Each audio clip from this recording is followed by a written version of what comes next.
परिचय। शाम का समय है। देव और मोहन शॉपिंग करने के बाद घर लौटे हैं।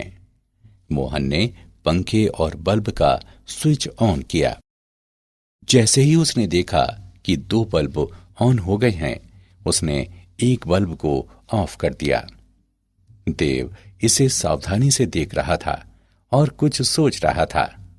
तब देव ने मोहन से कहा कि जब तुमने स्विच ऑन किया तो बल्ब तुरंत ही नहीं चला, और जब तुमने बल्ब का स्विच ऑफ किया तो ये तुरंत ही पूरी तरह से बुझ नहीं गया। इसका क्या कारण हो सकता है?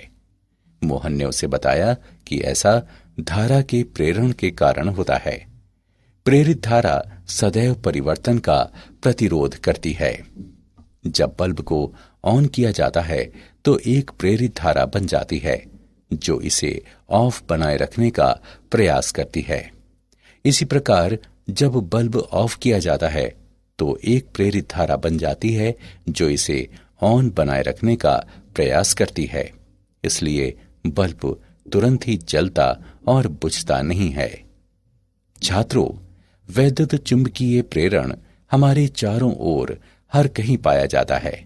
हम इस पर आधारित अनेक उपकरणों या अनुप्रयोगों का उपयोग करते हैं। तो आज हम वैद्युत चुंबकीय प्रेरण के विषय में अध्ययन करेंगे। उद्देश्य।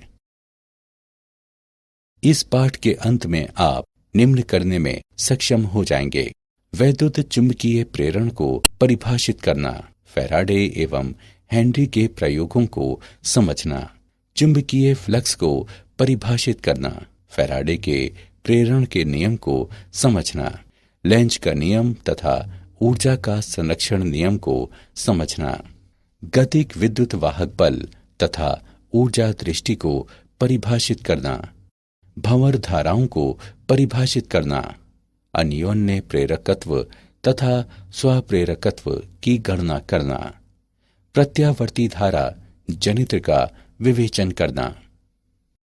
परिभाषा। हमारे दैनिक जीवन में वैद्युत चुंबकीय प्रेरण एक महत्वपूर्ण भूमिका निभाता है। ट्रांसफार्मर, जनरेटर, रेलगाड़ियां व टेलीफोन कुछ ऐसे उदाहरण हैं जो वैद्युत चुंबकीय प्रेरण के सिद्धांत पर कार्य करते हैं।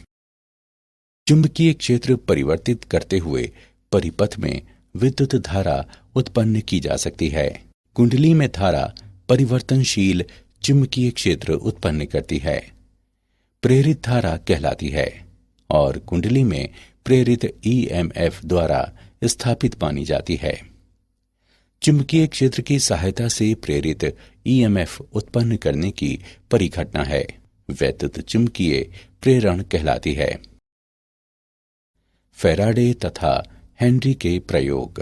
प्रयोग 1। एक दंड चुंबक पर विचार करें जिसे तार की कुंडली के अक्ष पर पीछे और आगे खिसकाया जा सकता है, जिसके साथ एक धारामापी जुड़ा होता है। जब चुंबक स्थिर रहता है तो कुंडली में कोई धारा प्रवाह नहीं होता है। कुंडली पर चुंबकीय क्षेत्र परिवर्तित नहीं हो रहा है। जब चुंबक कुंडली की ओर खिसकाया जाता है तो कुंडली में एक धारा प्रवाह होता है। चुंबक निकट आते जाने के साथ कुंडली पर इसके द्वारा उत्पन्न चुंबकीय क्षेत्र बढ़ता है। जब चुंबक कुंडली से दूर हो जाता है तो पुनः एक धारा उत्पन्न होती है, परंतु विपरीत दिशा में। कुंडली पर चुंबकीय क्षेत्र घटता है। हम ये निष्कर्ष निकालते हैं कि कुंडली में धारा उत्पन्न करने के लिए चुंबक और कुंडली के मध्य केवल सापेक्षिक गति की आवश्यकता होती है। प्रयोग 2। 2 सह अक्षीय कुंडलियों पर विचार करें, जिसमें एक, जिसे प्राथमिक कुंडली P कहते हैं, एक कुंजी K के द्वारा एक बैटरी से जुड़ी होती है और दूसरी, जिसे द्वितीयक कुंडली S कहते हैं, एक धारामापी से जुड़ी होती है। जब कुंजी बंद होती है तो द्वितीयक परिपथ में धारामापी क्षणिक विक्षेपित होता है और फिर शून्य की ओर आ जाता है। जब कुंजी को खोला जाता है तो धारामापी विपरीत दिशा में क्षणिक विक्षेपित होता है और पुनः शून्य पर वापस आ जाता है। द्वितीयक कुंडली पर चुंबकीय क्षेत्र स्थायी मान से शून्य की ओर घटता है। धारा मापी शून्य दिखाता है जब P में एक स्थायी धारा होती है। यहाँ पर द्वितीयक कुंडली पर चुंबकीय क्षेत्र परिवर्तित नहीं हो रहा है। चुंबकीय फ्लक्स। चुंबकीय फ्लक्स चुंबकत्व की मात्रा की माप होती है, बल्कि चुंबकीय रेखाओं की कुल संख्या जो एक चुंबकीय क्षेत्र में एक निर्दिष्ट क्षेत्रफल से गुजरती हैं। एक क्षेत्रफल वाले एक समतल पृष्ठ को घेरने वाले संवृत्त पथ पर विचार करें।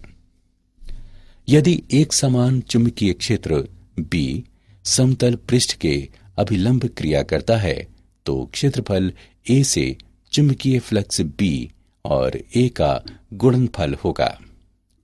यदि चुंबकीय क्षेत्र B पृष्ठ पर लंब से थीटा कोण बनाता है तो चुंबकीय फ्लक्स BA cos थीटा होगा, अथवा इसे इस प्रकार भी लिखा जा सकता है फाई बराबर B डॉट A का गुणनफल। संवृत्त पृष्ठ से संबंधित चुंबकीय फ्लक्स को पृष्ठीय क्षेत्रफल तथा उस क्षेत्रफल पर कार्य करने वाले चुंबकीय क्षेत्र के लंब घटक के गुणनफल के रूप में परिभाषित किया जा सकता है। फैराडे का प्रेरण का नियम। फैराडे ने अपने प्रयोगों के परिणामों को निम्न दो नियमों में वर्णित किया। जब कभी परिपथ में चुंबकीय फ्लक्स परिवर्तित होता है तब एक ईएमएफ परिपथ में प्रेरित होता है और यह केवल तब तक रहता है जब तक फ्लक्स में परिवर्तन होता है। परिपथ में प्रेरित तात्क्षणिक ईएमएफ उस परिपथ से आबद्ध पृष्ठ के माध्यम से चुंबकीय फ्लक्स के परिवर्तन की समय दर के बराबर होता है। E बराबर T के संदर्भ में फाई B का माइनस अंतर। प्रेरित ईएमएफ की दिशा इंगित करने के लिए ऋणात्मक चिन्ह लगाया जाता है। प्रेरित ईएमएफ सदैव चुंबकीय फ्लक्स में परिवर्तन के विपरीत दिशा में होता है। यदि तार की एक कुंडली में N फेरे हैं जिनमें प्रत्येक का क्षेत्रफल समान है तो सभी फेरों से फ्लक्स T के संदर्भ में फाई B का माइनस N अंतर होगा। उदाहरण, आइए फैराडे के प्रेरण के नियम का एक और उदाहरण देखते हैं। एक कुंडली के माध्यम से इसके तल के अभिलंबवत तथा पेपर की ओर निर्देशित चुंबकीय फ्लक्स निम्न संबंध के अनुसार परिवर्तित हो रहा है। फाई बराबर 5t वर्ग plus 10t plus 3 metre weber. t बराबर 5 सेकंड पर लूप में प्रेरित ईएमएफ की गणना कीजिए। आइए इसका हल देखते हैं। दिया है फाई बराबर 5t वर्ग plus 10t plus 3 metre weber. इसे इस प्रकार भी लिखा जा सकता है फाई बराबर 5t वर्ग प्लस 10t प्लस 3 गुणे 10 की घात माइनस 3 वेबर। हम जानते हैं कि E बराबर D फाई बटे dt। समीकरण में मान रखने पर हमें प्राप्त होता है E बराबर T प्लस 1 गुणे 10 की घात माइनस 2 वोल्ट। अब T बराबर 5 सेकंड्स के मान प्रतिस्थापित करने पर हम पाते हैं कि E बराबर 0.06 वोल्ट। इसलिए T बराबर 5 सेकंड्स पर लूप में ईएमएफ प्रेरित 0.06 वोल्ट है। लेंज का नियम तथा ऊर्जा का संरक्षण। लेंज का नियम दर्शाता है कि प्रेरित ईएमएफ या प्रेरित धारा की दिशा इस प्रकार होती है कि ये इसे उत्पन्न करने वाले परिवर्तन का विरोध करती है। जब चुंबक को कुंडली की ओर धकेला जाता है तो उत्पन्न प्रेरित धारा चुंबक के निकट कुंडली के पृष्ठ पर एक उत्तरी ध्रुव निर्मित करते हुए चुंबक के धक्के का विरोध करती है।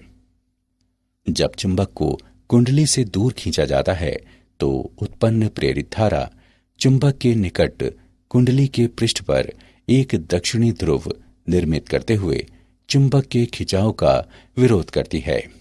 लेंज के नियम के अनुसार प्रेरित ईएमएफ स्वयं को उत्पन्न करने वाले परिवर्तन का विरोध करता है।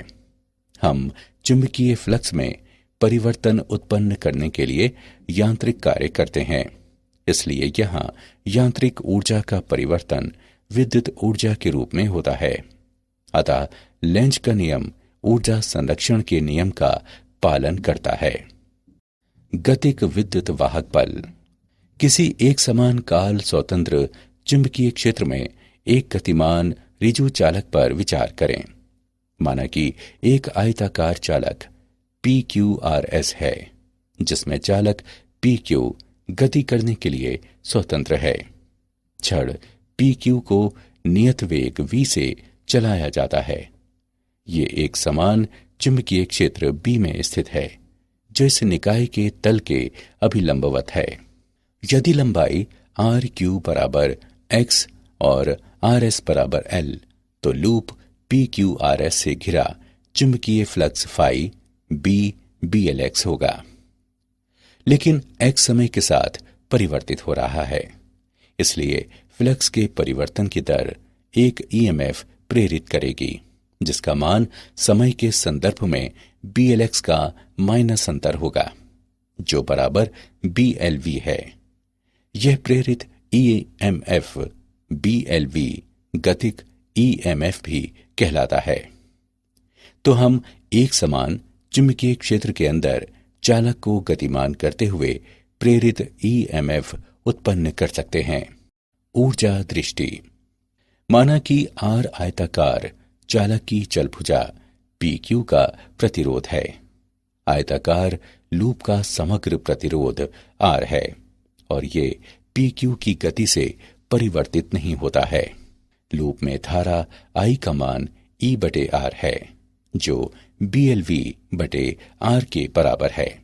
चुंबकीय क्षेत्र के कारण भुजा PQ पर लगने वाला बल ILB है, जो B वर्ग L वर्ग तथा V के गुणनफल बटे R के बराबर है।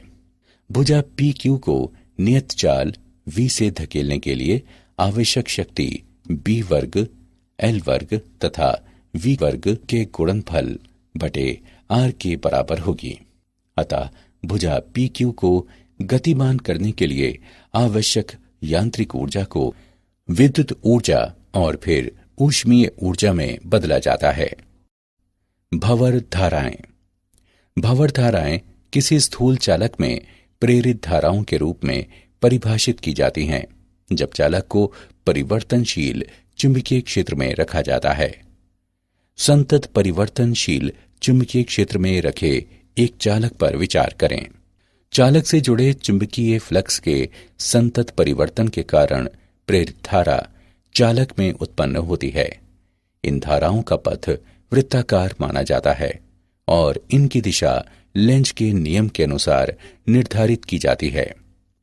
भंवर धाराओं के लाभप्रद उपयोग कुछ अनुप्रयोगों में किए जाते हैं, जैसे कि विद्युत चुंबकीय अवमंदन, प्रेरण भट्टी, रेलगाड़ियों में चुंबकीय ब्रेकों में तथा विद्युत शक्ति मीटरों में।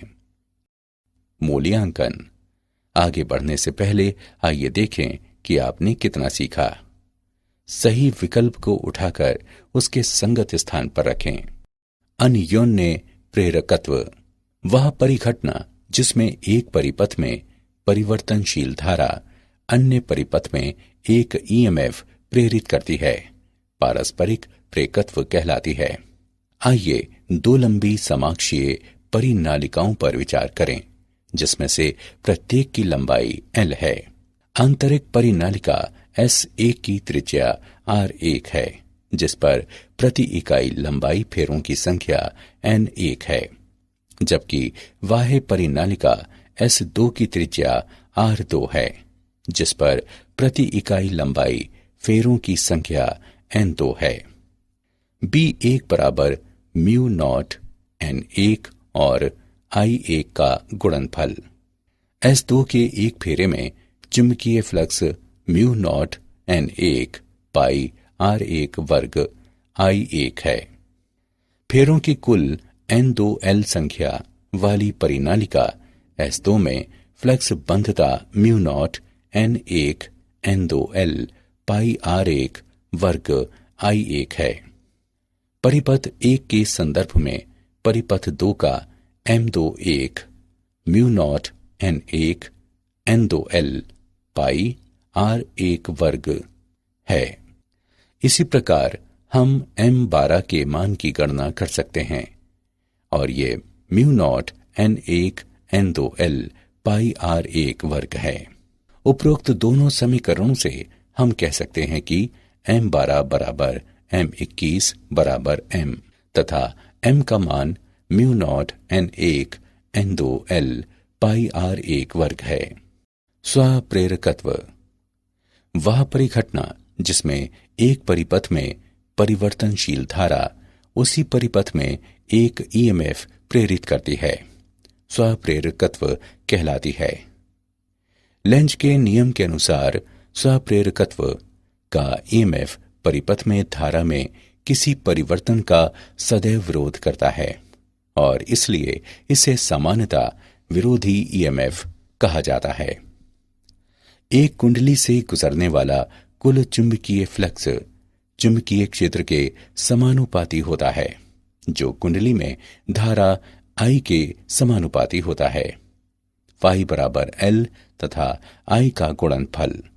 यहाँ आनुपातिकता नियतांक L स्वप्रेरकत्व कहलाता है। फैराडे के नियम के अनुसार कुंडली में प्रेरित EMF माइनस L dI/dt होता है। आइए A अनुप्रस्थ क्षेत्रफल तथा L लंबाई वाली एक लंबी परिनालिका पर विचार करें, जिसमें प्रति इकाई लंबाई फेरों की संख्या N है। परिनालिका से धारा I प्रवाहित होती है। परिनालिका के अंदर उत्पन्न होने वाला चुंबकीय क्षेत्र μ0 N तथा I का गुणनफल है। परिनालिका के एक फेरे के माध्यम से चुंबकीय फ्लक्स μ0 N I और A का गुणनफल है। फेरों की कुल NI संख्या के साथ परिनालिका में फ्लक्स बंधता μ0 N वर्ग A LI है। अतः परिनालिका का स्वप्रेरकत्व μ0 N वर्ग AL है। प्रत्यावर्ती धारा AC जनित्र। AC जनित्र एक महत्वपूर्ण व्यवहारिक युक्ति है जो वैद्युत चुंबकीय प्रेरण के सिद्धांत पर कार्य करती है। ये यांत्रिक ऊर्जा को विद्युत ऊर्जा में परिवर्तित कर देती है। इसमें तारों की एक कुंडली होती है जो एक समान चुंबकीय क्षेत्र में किसी बाह्य साधन के द्वारा यांत्रिक रूप से घुमाई जाती है। कुंडली घूमने के साथ इसका चुंबकीय फ्लक्स समय के साथ परिवर्तित होता है, एक EMF प्रेरित करता है तथा बाह्य परिपथ में एक धारा उत्पन्न होती है। कुंडली के सिरे सर्पी वलियों द्वारा बाह्य परिपथ से जुड़े होते हैं जो कुंडली के साथ घूमते हैं।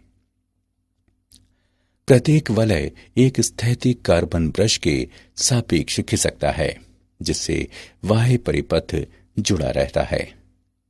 किसी समय t पर कुंडली के एक एकल फेरे के माध्यम से चुंबकीय फ्लक्स B.A का गुणनफल होता है, जो BA cos थीटा के बराबर है। इसे BA cos ओमेगा t के रूप में भी लिखा जा सकता है। यहाँ ओमेगा कोणीय वेग तथा थीटा चुंबकीय क्षेत्र सदिश एवं क्षेत्रफल सदिश के बीच कोण है। यदि कुंडली में N फेरे हैं तो कुंडली में चुंबकीय फ्लक्स बंधता NBA cos ओमेगा t है। फैराडे के नियम के अनुसार घूर्णी कुंडली में प्रेरित EMF NBA omega sin omega t है, या इसे निम्न रूप में लिखा जा सकता है। E बराबर EM sin ओमेगा t, जहां EM बराबर NBA ओमेगा EMF का अधिकतम मान है। प्रेरित EMF समय के साथ ज्यावक्रीय रूप से परिवर्तित होता है। क्या आप जानते हैं, यदि चुंबक को इसके अक्ष पर घुमाया जाए तो लूप के साथ चुंबकीय फ्लक्स बंधता में कोई परिवर्तन नहीं होता और इसलिए ईएमएफ प्रेरित नहीं होता है। ऊष्मापार्य प्रक्रिया में हम मानव शरीर में ऊतकों को स्थानीय रूप से गर्म करने के लिए भंवर धाराओं का उपयोग करते हैं। सिक्के से चलने वाली वेंडिंग मशीनों में नकली सिक्कों की पहचान करने के लिए भंवर धाराएं उपयोग की जाती हैं। सारांश। आइए हमने जो कुछ सीखा है उसे संक्षेप में दोहराएं। चुंबकीय क्षेत्र की सहायता से प्रेरित ईएमएफ उत्पन्न करने की परिघटना वैद्युत चुंबकीय प्रेरण कहलाती है। कुंडली में धारा उत्पन्न करने के लिए चुंबक और कुंडली के मध्य केवल सापेक्षिक गति की आवश्यकता होती है। चुंबकीय फ्लक्स चुंबकत्व की मात्रा की माप होती है, बल्कि चुंबकीय रेखाओं की कुल संख्या जो एक चुंबकीय क्षेत्र में एक निर्दिष्ट क्षेत्रफल से गुजरती है। लेंज का नियम दर्शाता है कि प्रेरित ईएमएफ या प्रेरित धारा की दिशा इस प्रकार होती है कि ये इसे उत्पन्न करने वाले परिवर्तन का विरोध करती है। एक समान चुंबकीय क्षेत्र के अंदर चालक को गतिमान करते हुए प्रेरित ईएमएफ उत्पन्न किया जा सकता है। भंवर धाराएं किसी स्थूल चालक में प्रेरित धाराओं के रूप में परिभाषित की जाती हैं, जब चालक को परिवर्तनशील चुंबकीय क्षेत्र में रखा जाता है। वह परिघटना जिसमें एक परिपथ में परिवर्तनशील धारा अन्य परिपथ में एक ईएमएफ प्रेरित करती है, पारस्परिक प्रेरकत्व कहलाती है।